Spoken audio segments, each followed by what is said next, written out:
I have confidence that the next constitutional amendment will strip these public officials of this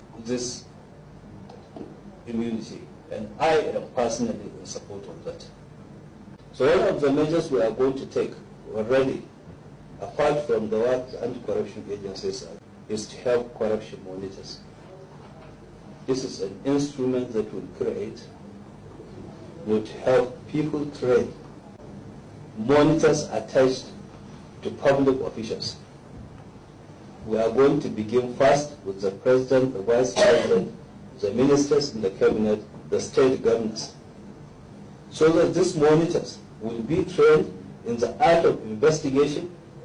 They will have access by law to their asset declaration forms. They will have access by law to their accounts. They will have access by law to their spouses' accounts and so on, so that highly placed public officials will be monitored.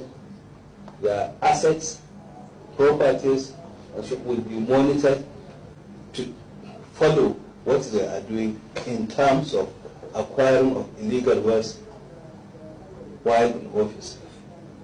Now, this is an extreme measure, but the situation in Nigeria actually demands this. The other aspect that we are going to introduce, all violations and disrespect for due process will be sanctioned.